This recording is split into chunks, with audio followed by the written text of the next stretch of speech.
Okay. Yeah, continuing from yesterday, I mean, I'm trying to get this question answered once again from the beginning. Sure. So first thing is education loan to study abroad. That's the theme. So please list out the education loan application process for a student from India who want to study abroad. Okay. After finalizing the university which he has selected and the country has finalized, the student makes offers to various universities. Hello, Yeah. Neeraj, voice is low. Voice is low. Maybe you have to Yeah. sit close to the mic or something. Iska mic. Um, Should I try that microphone thing? Huh? But it's for listening, na? It's not for mic here. Just a sec. yeah.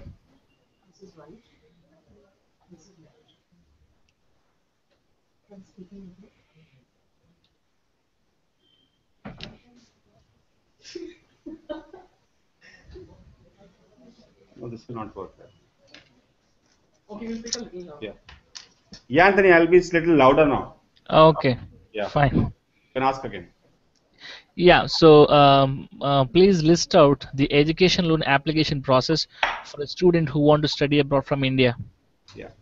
Firstly, the student finalizes the country he wants to study, and then he mostly applies to the selected universities he is looking forward to, study in. So what he does is then after making the application, he waits for the offer. Once the university offer comes, then Hmm. that's the stage he starts looking out for financing options. So I think while applying for an education loan, he should always firstly plan out what is the finances he is requiring for.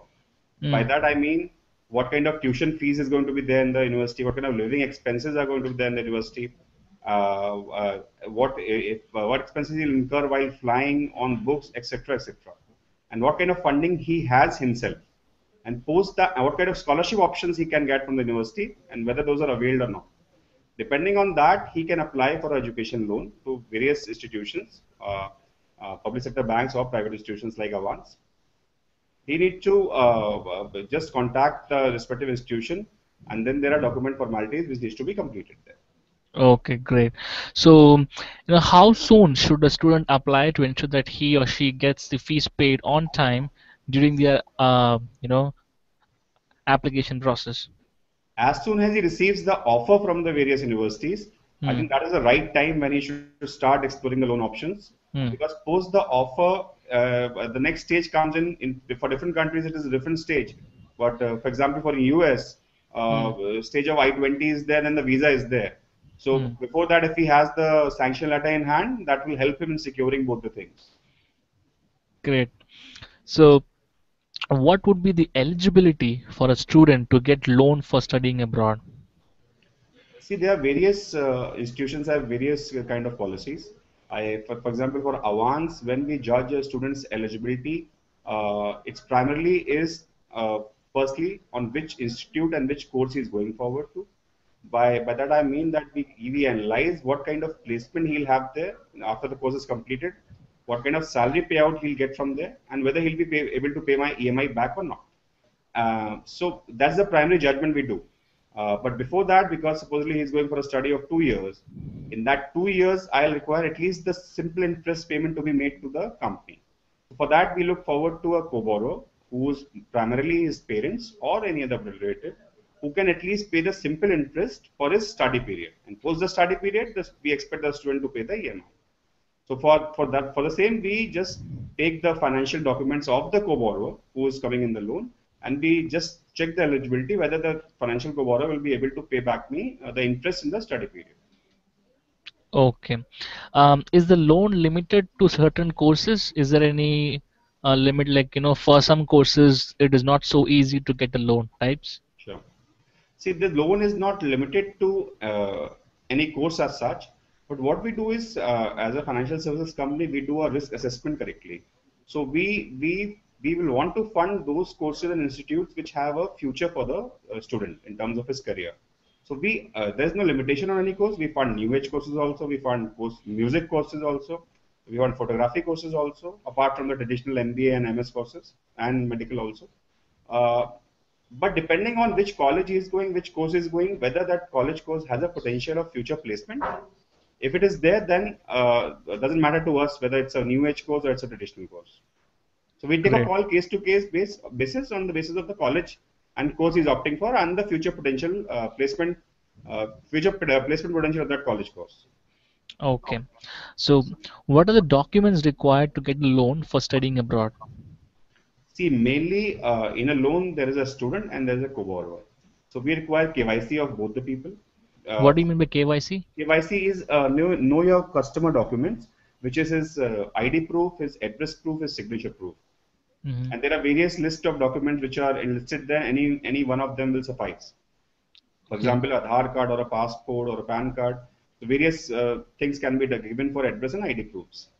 Apart from KYC documents, we require educational loan documents, the offer letter of the university to the student, and for the co-borrower perspective, we require his financial documents to assess whether he'll be able to service the interest part in the study period. Regarding students' EMI capability, in terms of whether he can pay the EMI post the course, that we have an internal separate team, products team, which analyzes each and every uh, college and course and the future potential, whether what kind of average placement salaries will be there.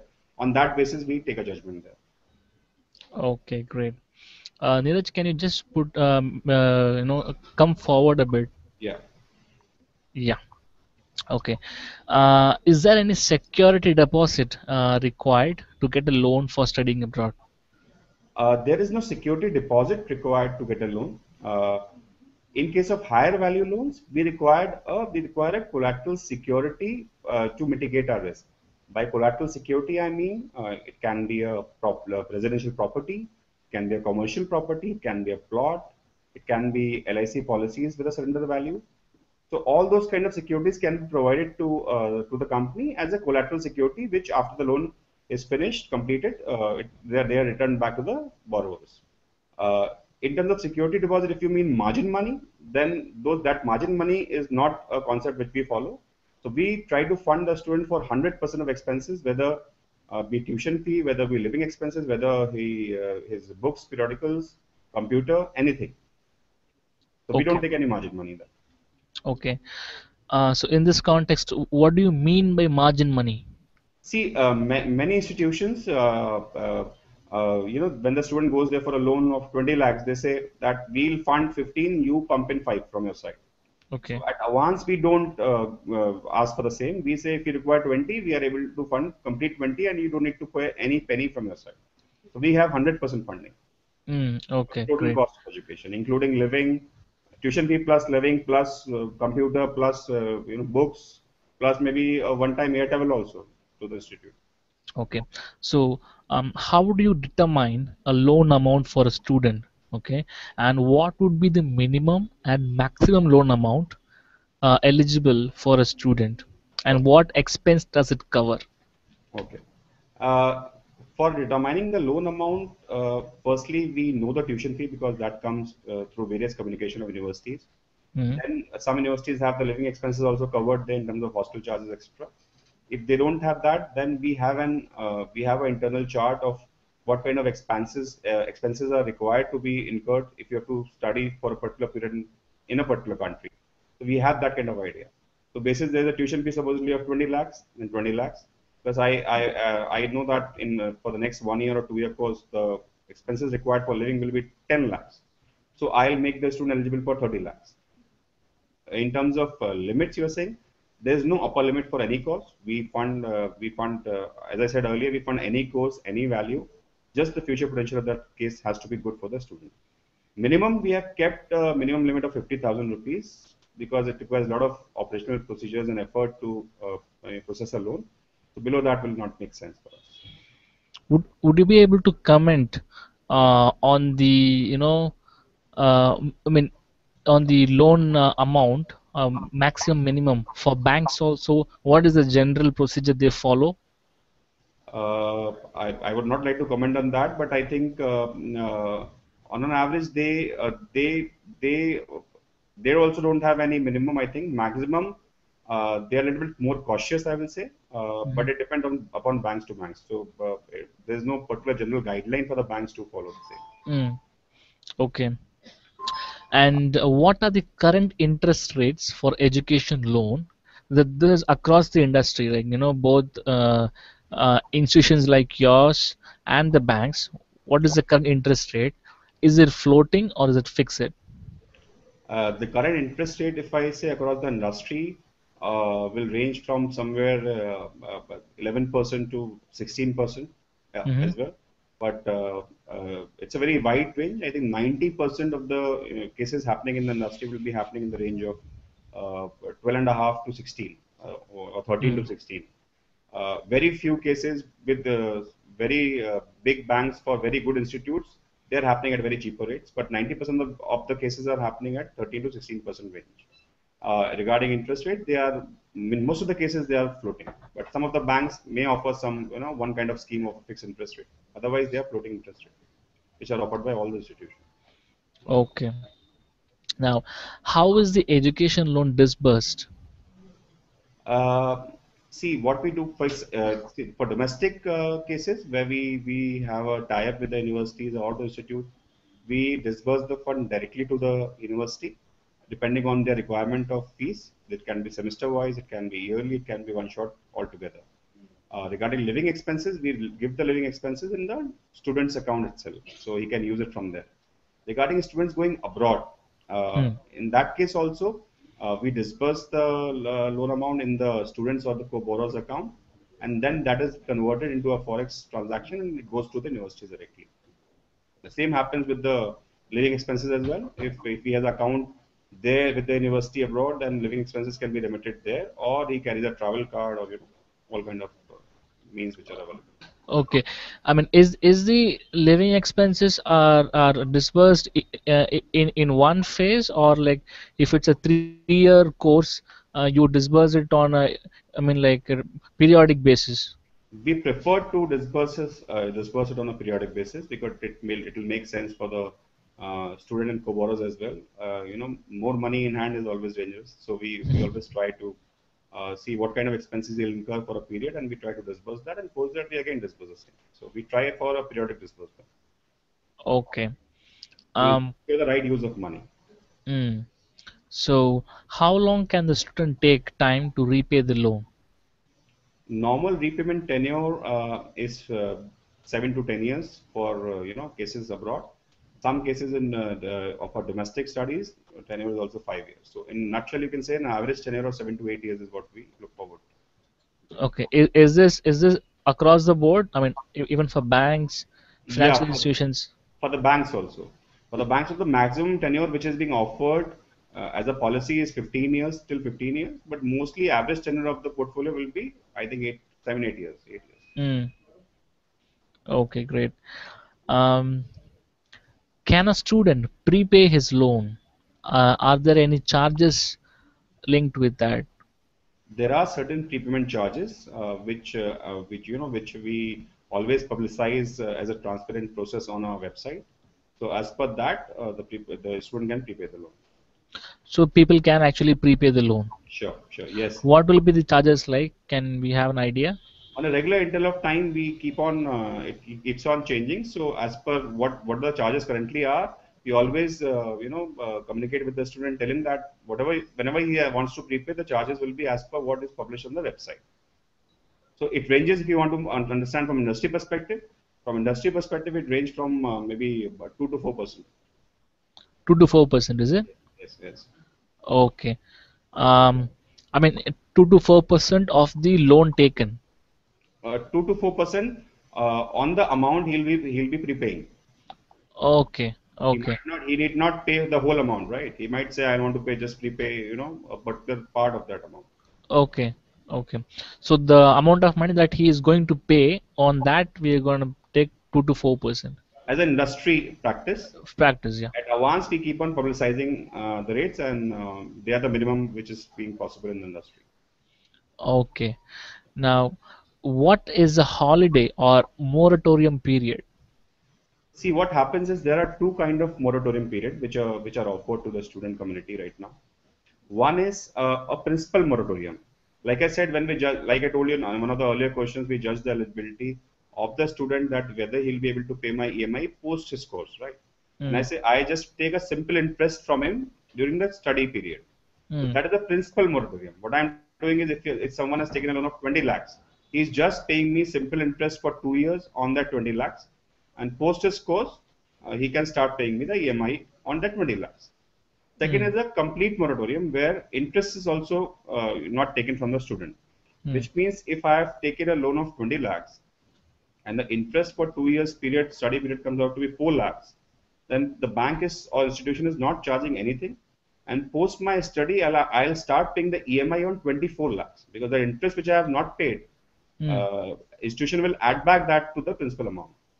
So we always advise the students as well as their parents who are the co-borrowers that it's always preferable to pay the simple interest in the study period so that the burden on the student doesn't come too much after the completion of his course. He has taken a loan of 20 lakhs, but when he is starting paying the EMI, the amount is 25 lakh on the amount the amount on which he is paying the EMI is 25 lakh. The burden increases. So it's always preferable to take a principal moratorium and pay the simple interest in the study period.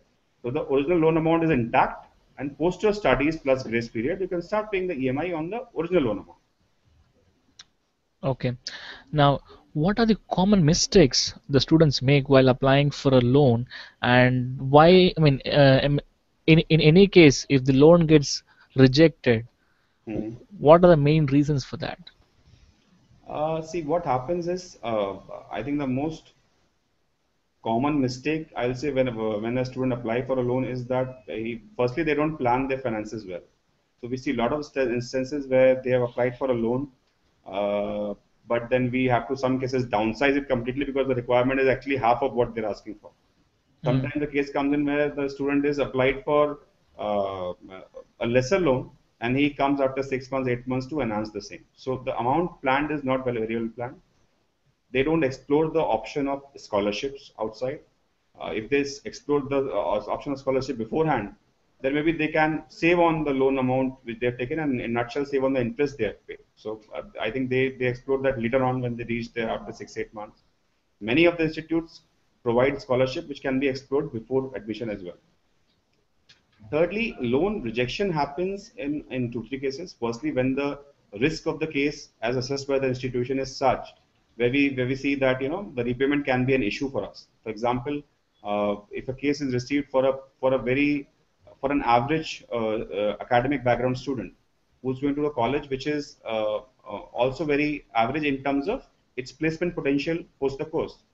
So Hmm. there an issue comes because we can fund the student, but when we see that we try to advise and counsel the student as well that when you're going to this college, which doesn't have any placement potential at all after post studies, it will be difficult for you to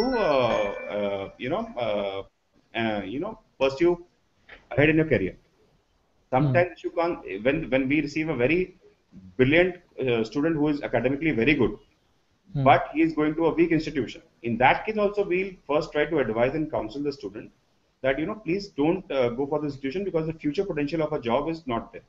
So many cases we receive where students are going to institutions where their future potential of the placement kind of payouts they'll get is not very certain or not very attractive.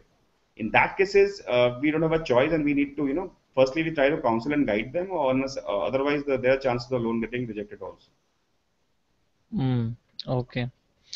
Um, I think we are almost in the end of the interview. Any other advice that you will give to students planning to, apply for the loan? Anything that they need to keep in mind for sure so that it is 100% success? I think for especially for students going abroad, as we started out this interview for, I will say they should apply on the right time because most of the time what happens is loan is the last thing they try to finish up after Hmm. completing everything, and in a hurry, then a lot of there's a lot of risk where they have to maybe agree to some offers which are not so in their benefit. So they need to explore the loan option when there's enough time remaining for them to before departing. Secondly, when they apply for a loan, they are not prepared for the on the documentation part. They're not aware on the documentation part. So a lot of time is wasted on the documentation part where they are in a hurry. They have a last fees payment deadline. They've applied late, but the documentation they have to finish is taking like 15, 20 days, 30 days. So they sometimes need to take extension from the university. Sometimes university might give extension, sometimes it might not give an extension. So that kind of problems happen. So if they are ready with their documentation completely, they apply well advance in time, so that enough they have enough time to complete the loan process. It's always preferable for them. I think that will Hmm. help them much more, especially in the cases where the students are going abroad to study. Okay. Certain banks offer this loan without security, Yes, especially in the case of education, yes. right? So, does Avance offer anything of that kind? Avance also offers loan without security. So as I mentioned to you earlier, for a private institution like Avance, we assess each case on its risk. Which Hmm. by risk, the first primary risk is the college and the course the student is going forward to. So if the college and course is good enough, we are also okay to offer loan which is without security. Okay. Now, when it comes to going for an education loan, right? A student has a lot of choice. It can be an education. I mean, it can be a bank. It can be an institution like Avance, and there are companies like Credila. So, what makes Avance stand out? Why should somebody consider taking a loan from Avance? I think the any kind of loan is being given and the borrower what borrower looks out for, especially in education loan where time is of essence. I Hmm. think faster turnaround time, good customer service, and the competitive pricing is what any loan borrower will look forward to. At Hmm. Avance, we try to ensure to give doorstep service to the borrowers, 100% finance to the borrowers, and in the fastest time possible to the borrowers, and at the most competitive rate which can be available in the market. I think the combination falls out such that a student should be very happy taking a loan from Avance. Great. I think that was very helpful and insightful, Mr. Neeraj. And it was indeed a pleasure to have this interview with you. Yeah. Thanks a lot, Anthony. Thank you. And one thing I would like to request is, on our website, we have a study abroad forum. Okay, Okay. okay, So wherein we get questions okay, about students. I mean, from students who want to go abroad, and some of the questions are also on education loan, okay, okay. right? Okay. So when you find time, maybe you can just chip in and answer those questions. Maybe a good PR activity for Avance also. It will be my pleasure, Anthony. Definitely. Yeah. Thank you so much, Thank, Neeraj. thanks, Anthony. Thanks. Bye.